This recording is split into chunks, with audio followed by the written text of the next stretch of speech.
people said, well, that I was born out of pure darkness and hatred and anger, just like any other Umbra. But I was different. I was a halfling. A pony is a combination of both alicorn and an Umbra, which, in other words, is a shadow pony. My power was untapped, uncontrollable, and my parents didn't particularly like me, but yet I was still heir to the throne. They always said I would turn out to be one of the worst kings in Umbran history that would be easily overthrown and killed. My father I didn't particularly like. He was a purple Umbran with sharp teeth and grey eyes. My mother was a dark green Umbran / alicorn who had black eyes and red pupils.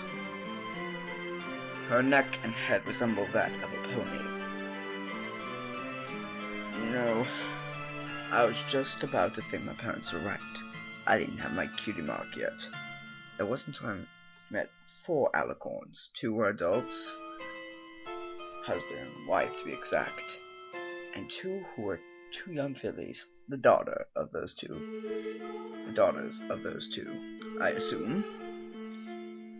We became very close friends. They named themselves Celestia and Luna. They said they're going to be heir to their thrones too. One day, we've always played together, my only 2 friends who are accepting. Until one day,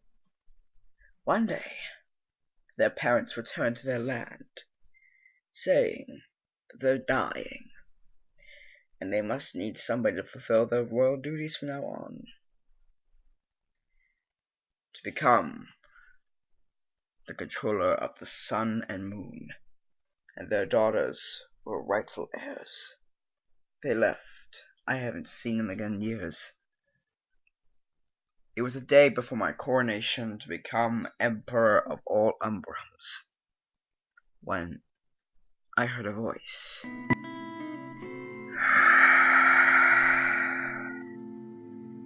Nightcolt. I turned behind me only to see a strange shadow. The shadow had a scorpion tail, 2 dragon wings, 4 spider-like legs, a snake-like body, and a pony-like head, 2 centaur horns, and 1 curved reddish horn. Who are you? I said to the Draconiquus shadow, and that's all he was, a shadow, nothing else. Like us, but not an Umbra. A person who felt abandoned, just like yourself. But now, perhaps you and I can be more than just abandoned souls, friendless. I have a perfect way for you to not only get your cutie mark, but also to finally get rid of those parents of yours, and you can be with your only friends for all eternity. How do you suggest I do that? Join with me. I need a vessel. I need to combine minds with you if we are going to survive in this cold, harsh world. I realized that my options were limited. Either I was to be quickly overthrown by my own people and eventually killed, ending my family line, and become friendless forever, or join minds with this shadow Draconiquus, have my friends, keep my power. I had to go with joining minds with Draconiquus.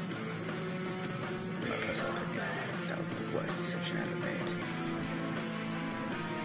Fine, I'll join minds with you. How excellent. I waited long for this day. Suddenly, his black eyes, they showed a crystal-shaped red pupil with a slit in the middle. It stared at me. Dark energy entered my eyes. I felt my mind deteriorating. My once normal pony eyes turned black with a red pupil with a slit in it. When I came to, the Shadow Draconicus was gone. Perfect. You are fit to be a king. You are the Emperor of the Umbrums. Same day my coronation ceremony. I was powerful. I saw them. The Alicorn King and Queen, with their young princesses, and soon-to-be goddesses. Once they've died, it's only been a couple of years since I've seen them. Meaning, that it takes a long time for an Alicorn to die. I thought about it. Maybe I shouldn't let them suffer this anymore. A sly grin came across me. The waving, pink-haired, teenage Alicorn was very pleased to see me, though he was right next to a certain wizard with bells on his hat and a long beard. Starsword the Bearded, I presume. When the Emperor, my father, had a very displeased frown while putting the crown on me, something happened. My eyes turned black with a red pupil and a slit again. My father looked at me in horror, like he knew those eyes from somewhere, even the parents of the Alicorns. They tried to charge at me to see if they can help, like they knew the creature had made me this way. But I just couldn't help it. I heard the Draconicus' voice saying, "They're going to kill you. They know you're powerless. Show them you're not. End them." Which I did. I levitated in the air. Red magic emitted from my body. Blasted my parents, the two Alicorn princesses' parents, into oblivion. I watched their bodies crack and then turn to dust. Horrified at this sight, the two princesses grabbed a red crystal. One big enough to hold a civilization of Umbrums, and one old one, powerful one. I knew who were that first four. The Umbrums immediately started attacking the Alicorns.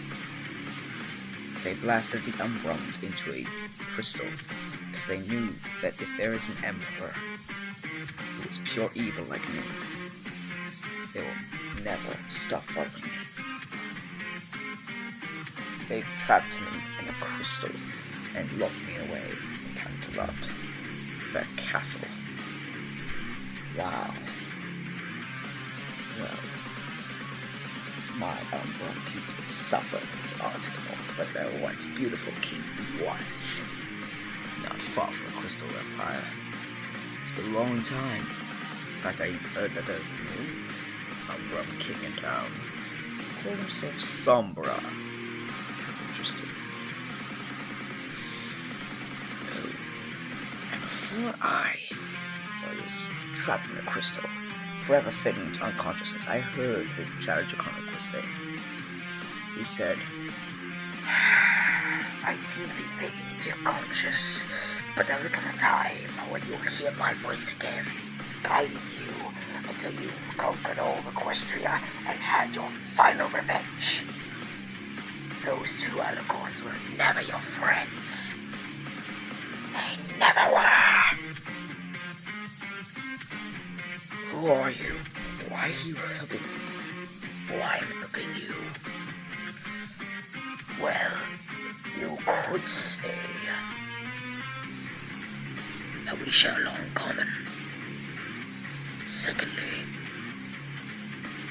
my name, my one true name, the true Emperor of Chaos. To that wretched mother to conquest discord took my possession away. I am Lord Havoc! Then, the voice stopped. I knew that I faded to unconsciousness. There'll come a time when I shall rise again. This magic, this type of sealment, is not permanent. Oh, and when I'm out, I will finally have my revenge.